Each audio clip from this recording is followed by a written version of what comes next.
J'ai toujours aimé l'histoire des batailles. Pas pour la violence, pour ce que les batailles révèlent.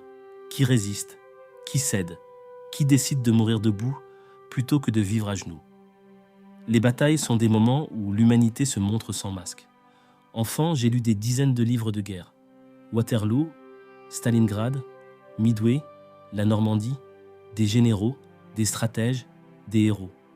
Des cartes avec des flèches rouges et bleues. J'ai appris leurs noms par cœur, mais il y avait quelque chose d'étrange dans tous ces livres. Une absence.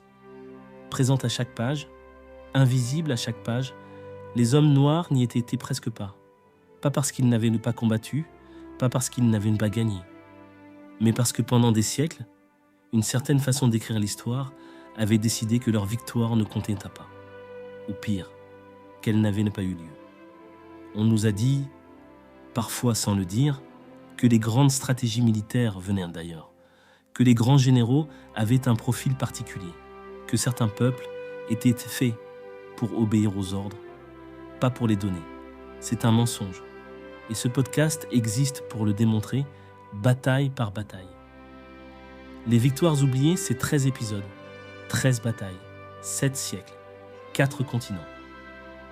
En 1235, à Kirina, Sundiata Keita écrase Soumaoro Kanté et fonde l'un des empires les plus puissants qu'Afrique ait porté. Un homme que sa propre enfance condamnait à l'impuissance, il ne marchait pas encore à 7 ans, devient le stratège qui réunit les peuples mandingues et brise la domination du royaume du Soso. En 1803, à Vertières, des anciens esclaves battent l'armée de Napoléon Bonaparte et créent la première république noire du monde. Des hommes qui portaient encore les cicatrices des chaînes dans leur chair ont tenu une colline face aux meilleurs soldats d'Europe. En 1896, à Adwa, l'Éthiopie inflige à l'Italie coloniale une défaite si lourde, plus de 6000 soldats italiens tués ou capturés en une seule journée, que les chancelleries européennes refusent d'abord d'y croire. Ces hommes ne se battaient pas dans des conditions favorables.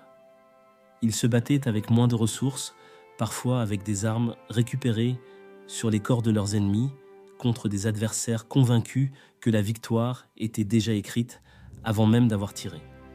Et ils ont gagné. Pendant la Seconde Guerre mondiale, des tirailleurs sénégalais ont tenu des positions en France pendant que leurs alliés battaient en retraite.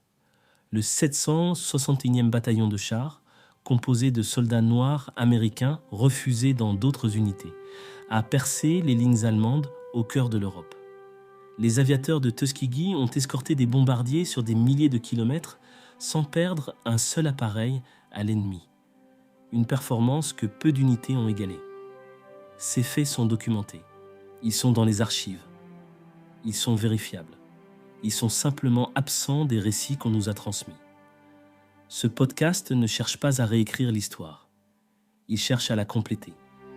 Chaque épisode raconte une bataille avec ses chiffres réels, ses noms réels, ses enjeux réels. Je cite mes sources, je signale quand les historiens divergent.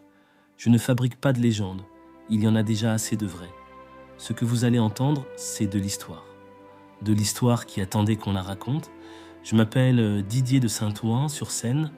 Je suis passionné d'histoire militaire depuis que j'ai l'âge de tenir un livre. Et depuis longtemps, une question me revenait. Pourquoi ces victoires-là n'ont-elles jamais eu leur émission, leur documentaire, leur place dans les programmes scolaires? Je n'ai pas trouvé de réponse satisfaisante. Alors j'ai décidé de faire le podcast à la place.